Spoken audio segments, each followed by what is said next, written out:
Most investors lose money in junior mining stocks, not because the sector is broken, but because they don't know how to decode them. Headlines, hype, a few flashy drill holes suck people in, and 80% of those companies will never make it. I'm Andrew O'Donnell, founder of The Market Mindset. And after years in finance and watching billions flow in and out of this sector, I built the drill sheet. 10 factors, 10 minutes, one score that filters out all the noise and shows you which stories deserve your money. First, rocks matter. Without continuity, without scale, without real 3D models, you've got nothing. The drill sheet asks, is this deposit a system or is it just a one-hit wonder? Without that foundation, the stock dies. Second, bet on people, not just rocks. Has management raised money before? Have they built a mine? Have they sold a project? The drill sheet scores the team the same way Wall Street scores CEOs, by track record, not by promises. Third, catalysts move stocks, not just rocks. Geology is the foundation, but stocks reprice on events investors can trade. Drill results that prove scale, JV deals, financing, resource updates. Without catalysts on the horizon, even great geology won't move the share price. The drill sheet maps those catalysts on a timeline, so you know if you're looking at the next re-rate or just watching cash burn. Fourth, know your multiples. If you're paying $100 million market cap for a story your peers are paying $20 million for, you're the bag holder. The drill sheet benchmarks juniors against peers to know if you're buying leverage or paying for hype. Now, let me be clear. The drill sheet is not a magic number. It's not a crystal ball. It won't predict the future or tell you when to buy or when to sell. What it does is far more practical. It filters out 80% of those juniors that are just noise, and it shines a spotlight on the small minority with legitimate prospects. It's the fastest way to reveal true potential and to know the right questions to ask next. That's why we tie it to CEO interviews. We've done hundreds of CEO interviews. The score points that spotlight, and the interviews let us drill deeper. This is book one of the Drill Sheet series, Unlocking Junior Mining Opportunities. 10 factors, 10 minutes, one score that filters noise and shows you the minority of juniors with a real shot. Here's how to try it. Download book one free right now. Every Friday, we go live with subscribers and we break down the 2 companies that we scored that week. If you subscribe now for just $9, we'll run a drill sheet on your pick, the company you want to see. Send us the ticker and you'll see the framework at work. Stop guessing. Start investing like the pros. Download Unlocking Junior Mining Opportunities today and join us on Friday.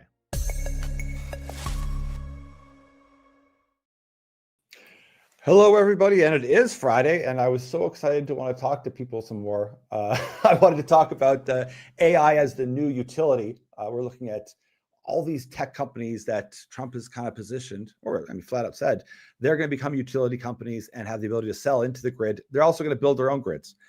This is a huge story, and some people say, well, Andrew, why aren't you just like flogging gold and silver right now? It's crazy. It's like, well, the last year, the operational leverage from producers has been enormous.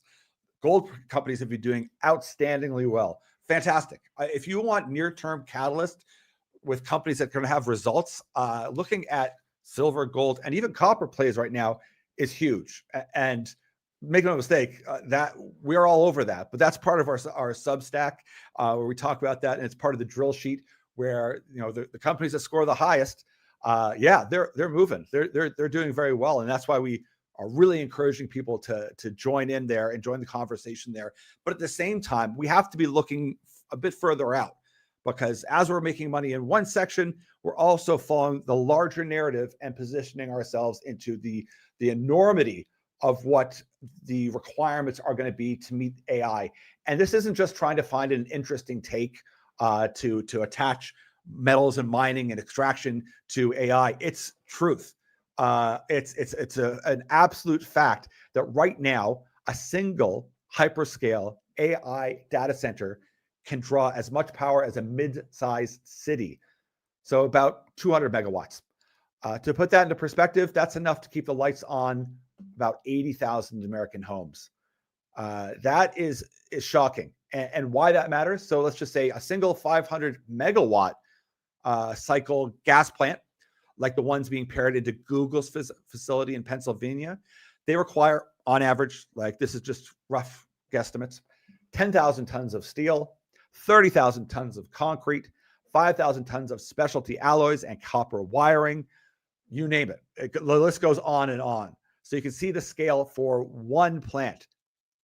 Then we have to build the pipeline, the network, connect the grid, everything. Nuclear, well, we also know all of these billionaires are into nuclear as well. Whether it's small module, constellation energy, like with Microsoft, a typical 1 gigawatt nuclear reactor requires 400,000 cubic meters of concrete and 40,000 tons of steel. Never mind the uranium demand. Each gigawatt scale reactor consumes 160 to 200 tons of natural uranium per year. And as mentioned before, those small modular reactors, you have to pre-buy. You have to preload those with uranium. So you have to go out and buy them while you're like to feed it. So it isn't just a matter of you buy it when you turn on the plant and we need energy, we need the fuel source. You need to pre-fuel these things. Right now, in order, I'm going to give this away right off the bat, and then we'll get into the details of it. If you ask even ChatGPT, is there any chance by 2030 we can meet just the demand of AI data centers? And it basically said there's zero chance. There's no probability. There's none.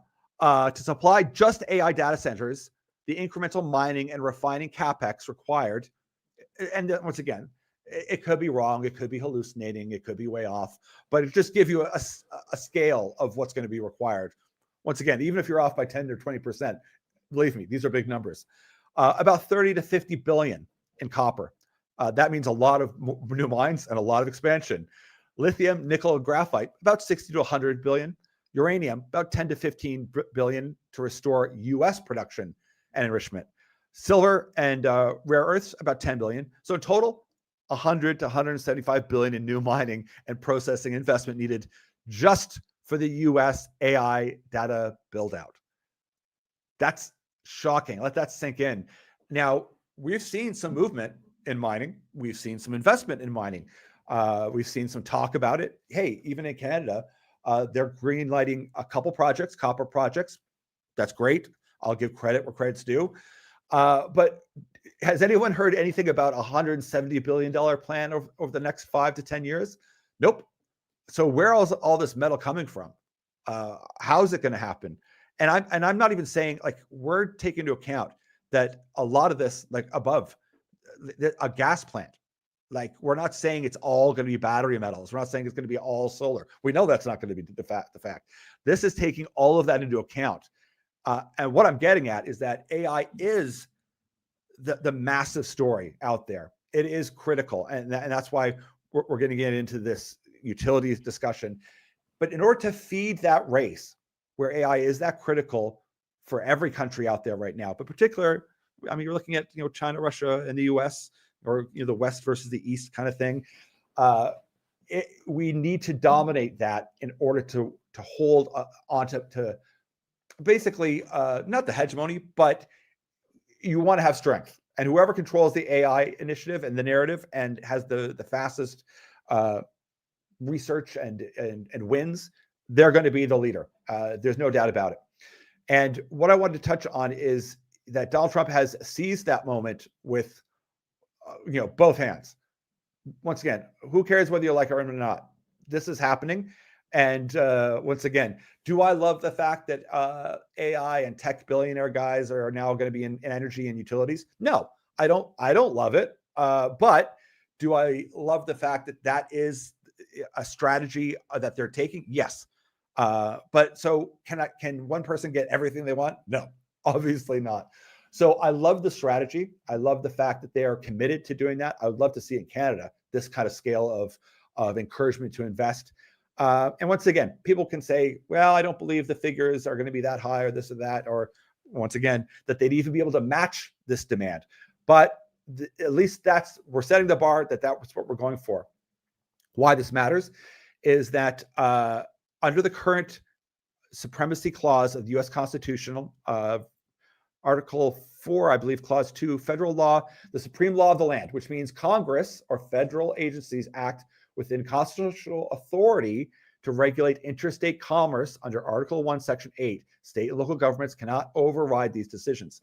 What I wanted to get at was, is it possible for local governments, because you see this, whether it's CNN and other media kind of outlets saying, the feds can't go in and tell people what they can do, or they can't enforce this upon people.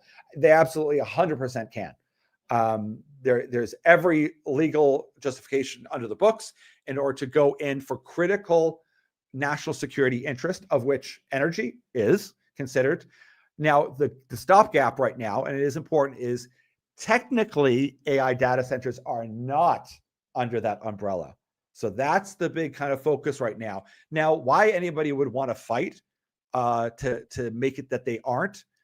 I mean, there's lots of reasons. I mean, the one being, people would say, we don't want to give up that much control to these billionaires. Fair enough. Hey, but we got to have a solution here. Everyone should at least be on the same side, regardless of what aisle you are on or spectrum, of we need that investment. We need to be placing it, and who's best at doing it. And that, I mean, if you do study economics or finance, 100% of the time, it's not government. So you could make the argument too, then, well, if government's, investing 10% of money into some of these deals, then what's that going to look like? Because Andrew, you're saying that's a bad thing. I don't know, because this is the first time the U.S. has directly put taxpayer money to invest into equity deals. Usually they give it, they hand it out in different ways, but still, it's money being flown out into companies. So this pivot here, this real focus on AI has been the huge driver of the market right now, without a doubt. And my take to everyone is that the Trump action plan really is this executive order, and Trump called it over the summer the Removing Barriers to American Leadership in AI, directs federal agencies to fast-track permits for data centers, pipelines, and power plants, while limiting reach of NEPA, Clean Air Act, and other regulatory hurdles. They emphasize dispatchable power, electricity that can be called upon instantly. That really, what you're saying is natural gas. They're even suggesting coal, which, but of course, renewables are framed as part of that supplement as well. As everyone knows, the renewables, they don't provide that. They are a solution. They are a tool. We love them. They have a right space, but our kind of premise too, along this line, whether or not you love every step of this plan or not, is that we need to be firing on all gears. And if it means that it's gas until they get a nuclear set up, which could take 5 years, 8 years, then so be it. Because believe me, the Chinese are not sitting around just saying, oh, maybe we'll do this in a clean way. They're not. We've known that for well over a decade, that they are, powering ahead with energy, and no one's stopping them. They could, UN could go and tell them, oh, stop doing. They're just not. They haven't. They won't. So, that is something we have to put into context as well. Studies have shown AI could consume 400 to 500 terawatt hours annually. That's nearly 10% of current U.S. electricity use. That's enormous. And I mentioned that investment into Pennsylvania. Trump announced $92 billion of new investment into partners like Google, Blackstone, First Energy for AI data centers and natural gas plants, as well as upgraded transmission lines. So once again, I saw him put out, just in talking, was saying these tech companies will essentially become utility companies, and they'll be allowed to sell back into the grid. Once again, that is interesting. And as far as markets, very curious. But that brings up a whole other host of questions that, listen, I'm not naive to as well. Do you want to be handing over that much power to these tech companies as well? And these are important questions we have to ask, and to weigh them out with the sense of there is urgency with AI. Take all the politics aside. Just remove it. Take even the fact that I don't like this billionaire and I don't want them to have that much power. Okay, I get it. I don't like their politics. I get it. But still, overall, I would much rather have that the order remains the same. It doesn't fall apart, and that we just acquiesce and hand over power elsewhere. I would rather see the likes of Stargate with Larry Ellison and Oracle, who's leading that joint venture with OpenAI and SoftBank to create huge data centers in Texas. I want to see Elon Musk double down on AI with his energy business and all that he's doing with robotics, with Optimus. He's also being floated around the idea of SMR nuclear as a long-term option for his projects as well. Of course, we've mentioned Google there in Pennsylvania, Microsoft with Constellation, Blackstone, a private equity giant, one of the largest investors in data centers globally. They are huge in this. Now, I want to point out a few other things too, because you look at something like Arizona, just Arizona, there's, let me see here, 1, 2, 3, 4, 5, 6, 7. I think there's about 7 different projects. There's the Vermland Industrial Park, $33 billion planned build out. There's the Meta Facebook, 800 million, 960,000 square foot campus. Stream data center in Phoenix. That's about a 418,000 square foot, 40 megawatt. Compass data centers with a Goodyear, 8 buildings across 225 acres. It goes on and on. New Mexico, Project Juniper, 165 billion hyperscale AI campus, backed by OpenAI, Oracle, and partners. Roswell Information Park campus, 300 acres with 8,500 acre site, up to 4 gigawatts of build out. So you're getting a sense of the scale, the intent, like the hundreds of billions we're talking about. These are massive amounts of expenditures. And once again, I'm going to remind people that, is there a possibility that could get done? No. I'm laughing, but I'm reiterating to people that, yes, I know mining can be boring. Right now, once again, we're on a precious metals flow. It's just rocking. And we're finally making, returns that we've been talking about for years. But this other obvious, problem is going to drop sooner or later. It's dawning on to people that the requirement is enormous, and that where you're getting it from is huge. The supply demand curves on copper are enormous. Goldman Sachs just, I believe yesterday, came out and said they expect supply demand to outreach supply in 2025. There's not much left in 2025. So once again, they're very bullish on copper, have been for quite some time.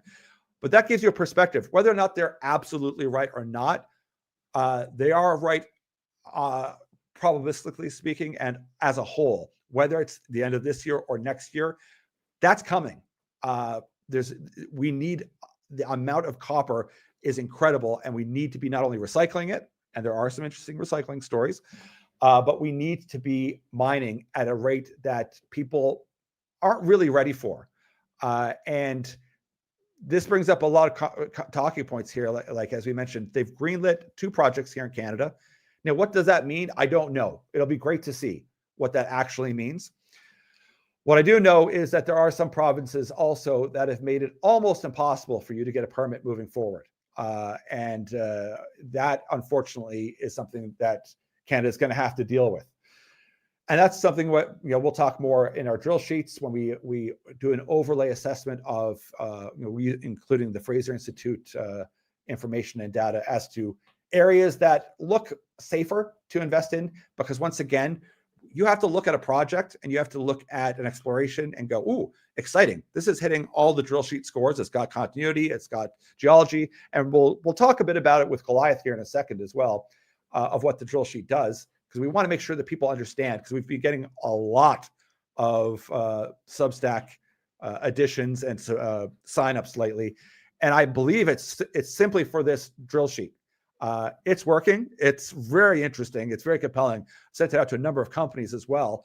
And it's showing, it's clearing the debris and just saying, if you want to get a list of companies that are above 70% or out of 100, which on our drill sheet is very good, especially if you're over 80, which there's not that many, check it out, because we have that list of companies. We're very confident in it. And once again, it doesn't predict the future. It doesn't predict a stock price. It doesn't predict anything other than it will tell you, is there geology? Is there continuity? What's the valuation to peers? And once again, we'll touch on that. And I wanted to remind people that, once again, why aren't you running with the gold and silver and just talk about it all day long? It is important. That's happening. But we also want to be looking for those gems out there of ones that still have asymmetric gain. Because some of these producers, they're up 300%. Some of the companies we talked about are up 500%. So a lot of people will be looking at that and rightfully saying, oh my goodness, I should be taking money off the table. Those are astounding rates. And once again, I can't give any clarity as to what someone should or shouldn't do. I mean, I could mention different strategies from Merrill or to go talk to your broker about, but we would never give any guidance as to, what someone should do as far as their investment, other than, if you've done well on something, yeah, should you take some off the table? Absolutely. That's just common sense. Sometimes even if we love a story, even if we love a stock, it could run up past where we think it's even fair value, where it's like, well, yeah, maybe take a bit off the table here, wait till it comes back down, buy some more. Like if you love the project. But that's just an overall investment idea that your broker would talk to you about, would reiterate, as well as, sometimes if you get that kind of a win, it's smart to take some of it off the table and be very glad that you got it. And once again, when we're talking about the drill sheet and we're talking about mining, we're talking about a very small sliver of one's portfolio. We once again, not giving investment advice, but we do want to give enough of a framework to make sure that people understand, because other people don't do this, is that this is risk capital. Most of your money should be with an advisor who's helping you reach long-term goals and plans. But this kind of portion that I would say is venture or speculative or very forward thinking with high growth rates, that's the speculative margin of your account, which can be very exciting because it can have these massive gains. It can also have massive losses. We, of course, haven't seen that right now in gold and silver over the past year. But listen, when we first started, we had a bit of a gold run, had some great success, and then it tallied off, kind of got sleepy for a while, and it's ramped back up again. And we do feel that it's not just about the precious metals. And it's not just about, as Chris Marcus was on, talking about, is there likely to be easing coming next year? Yeah, maybe, likely, probably. We'll know soon enough. If that happens, yeah, there could be more of a run. And once again, that's just gold and silver as a commodity. If you want that leverage, the operational leverage, you go to a producer. If you want the extra leverage, when people see that they've made a return on those, they look at exploration companies and they need to see a drill sheet score of who's real, who's continuing to hit that number, who's matching the thesis, because we update that drill sheet every time a new assay comes out. And that's why it's important for you to be chatting with us, joining us on our Substack, reaching out, sending us an email, telling us what you think. And we're making a very, very strong push with that. And once again, the great thing about this drill sheet too is that we don't try to quote unquote promote or work with a company in the roundabout way. I would love to work with some of these companies that have scored high on the drill sheet. Believe me, I'm reaching out to them. But you can rest assured that this model is telling us, it's telling me where I should be looking just as much as anyone else. I don't need to go to talk to some company that I don't really know so much, and maybe it's a wild guessing story. This takes that off the table. It allows me to reach out to companies and say, hey, our model tells us that you've got a 78 score. That's huge. And that you've got catalysts coming. We would love to get involved. And we'd love to have you on the show. We'd love to do this and that and everything.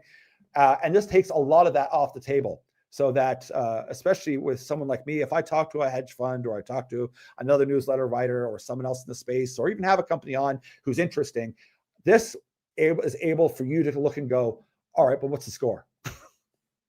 Once again, it's not what does Andrew think, or does he seem excited about it or not excited about it? Because it's hard for someone to just reach out all the time and get a hold of me and find out what I'm doing.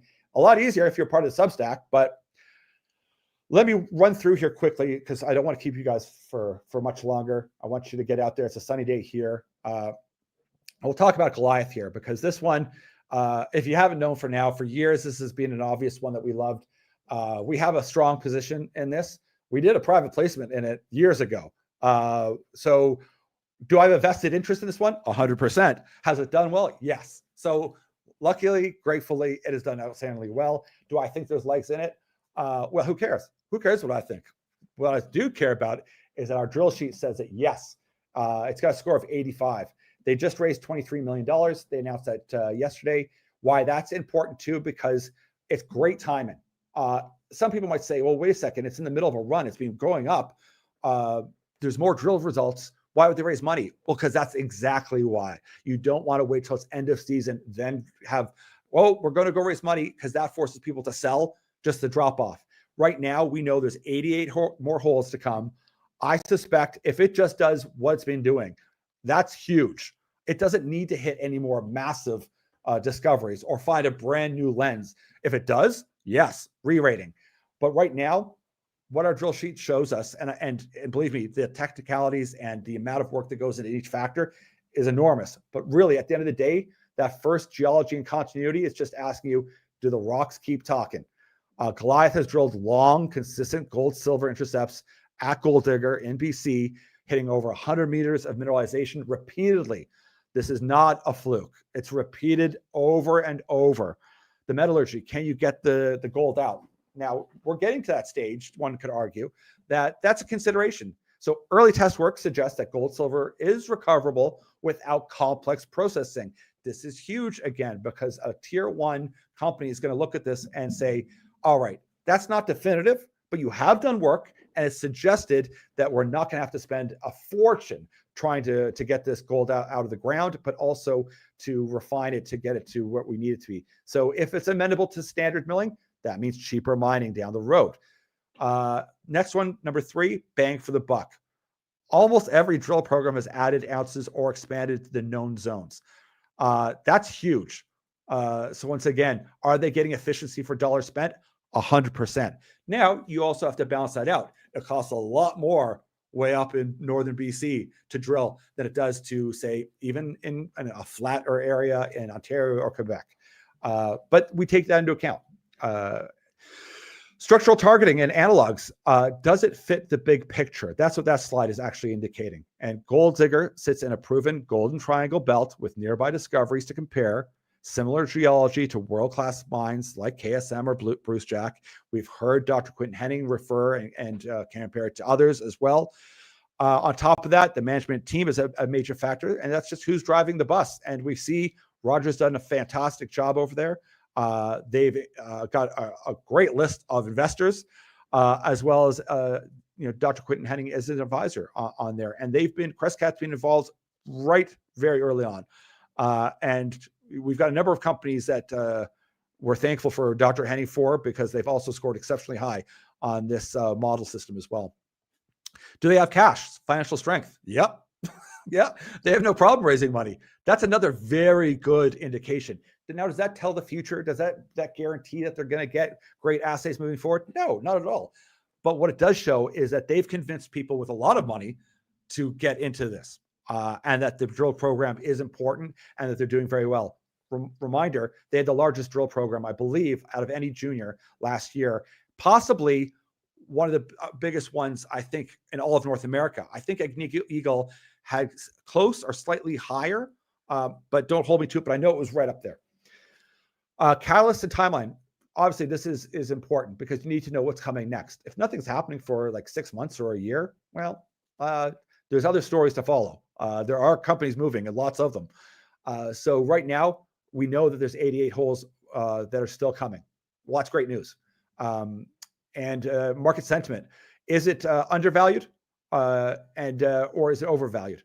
And we look at how much Vizsla or Dolly Varden trade per ounce in the ground. Goliath is way cheaper. Is it a bargain? So once again, yeah, Goliath is still discounted. If Goliath were valued like Dolly Varden, the stock could be much higher. So these are things that we take into account. We do comparables. We look at fair comparables in that region or that type of geology. It isn't, apples to oranges, some gold mine in Congo compared to one in Quebec. We want to make sure that we hit all the right boxes. that it's consistent, that it's fair. It's the same score across the board for every company. So there's no bias. It means that I can call up and call these companies and say, listen, our model shows that you guys are here. I know what questions to ask them. I know how to follow up.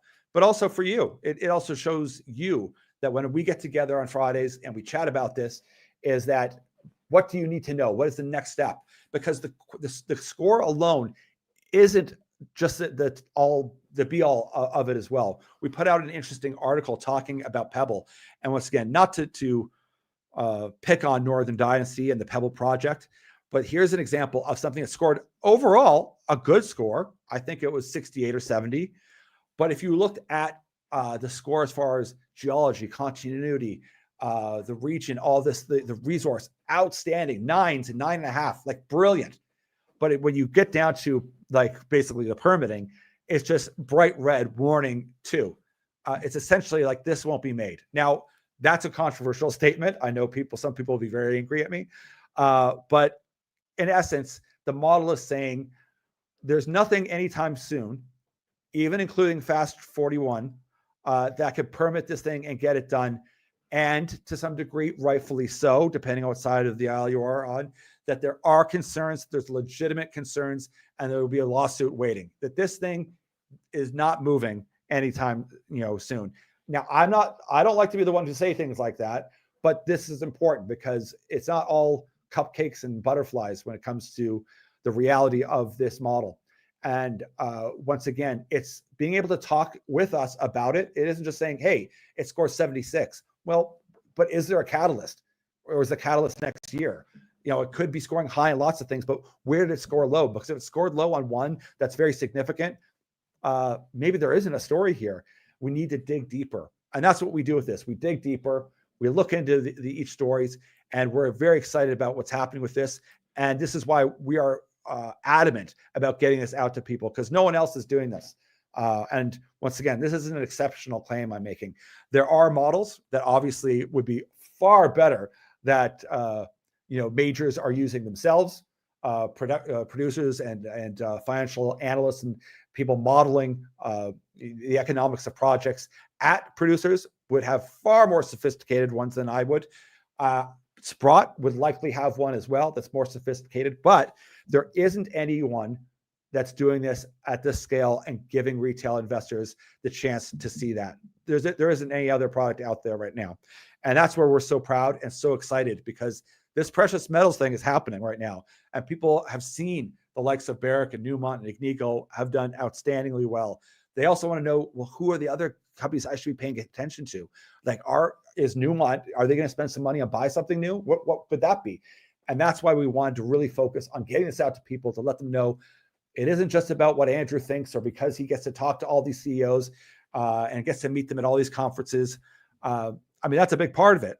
The fact that we have these CEOs on our show, we get to chat with them all the time. We get to ask them the direct questions that this model shows us. That's the final piece of all of this, is that having a blueprint, which is just set in stone, removes the emotion or the desire that, I want the stock to go up. And once again, it's not predicting that it's going up or down. It's just merely letting you know, are they matching the thesis? Is the geology sound? Is it a one-hit wonder? All of that doesn't mean 100% of a price movement, but it does give strong indications. And it does tell you that's a real project. And especially when you're dealing with exploration, you can get cut through about 80% of the companies very quickly to see, are you in one or are you in a story? Anyways, everyone, have a great weekend. Got a lot out there, but we really wanted to make sure that we let people know this drill sheet a bit more in depth and at a retail level, because we go into it in depth when we get together. And it's important because right now there is a huge opportunity, and people, they're feeling the FOMO already that they are feeling in the AI sector with how well it's done in the gold sector. And there's lots of room. There's so much room to grow. We're just getting into this. That's why we want to talk about this AI play, is to let people know, yes, there could be a gold surge and a silver surge now, but the overall surge in mining is happening. It has to. You can't have this unless there is.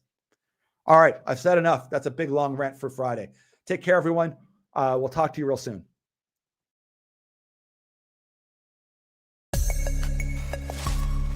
Most investors lose money in junior mining stocks, not because the sector is broken, but because they don't know how to decode them. Headlines, hype, a few flashy drill holes suck people in, and 80% of those companies will never make it.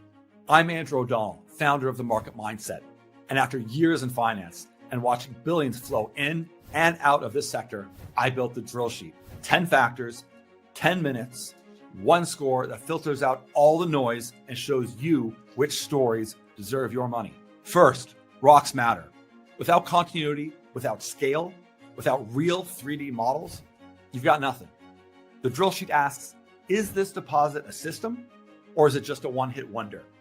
Without that foundation, the stock dies. Second, bet on people, not just rocks. Has management raised money before? Have they built a mine? Have they sold a project? The drill sheet scores the team the same way Wall Street scores CEOs, by track record, not by promises.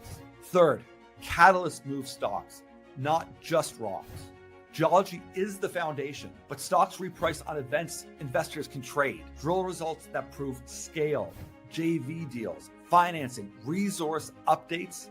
Without catalysts on the horizon, even great geology won't move the share price. The drill sheet maps those catalysts on a timeline, so you know if you're looking at the next re-rate or just watching cash burn. Fourth, know your multiples. If you're paying $100 million market cap for a story your peers are paying $20 million for, you're the bag holder. The drill sheet benchmarks juniors against peers to know if you're buying leverage or paying for hype. Now, let me be clear. The drill sheet is not a magic number. It's not a crystal ball. It won't predict the future or tell you when to buy or when to sell. What it does is far more practical. It filters out 80% of those juniors that are just noise, and it shines a spotlight on the small minority with legitimate prospects. It's the fastest way to reveal true potential and to know the right questions to ask next. That's why we tie it to CEO interviews. We've done hundreds of CEO interviews. The score points that spotlight, and the interviews let us drill deeper. This is book 1 of the Drill Sheet series, Unlocking Junior Mining Opportunities. 10 factors, 10 minutes, one score that filters noise and shows you the minority of juniors with a real shot. Here's how to try it. Download book 1 free right now. Every Friday, we go live with subscribers and we break down the 2 companies that we scored that week. If you subscribe now for just $9, we'll run a drill sheet on your pick, the company you want to see. Send us the ticker and you'll see the framework at work. Stop guessing. Start investing like the pros. Download Unlocking Junior Mining Opportunities today and join us on Friday.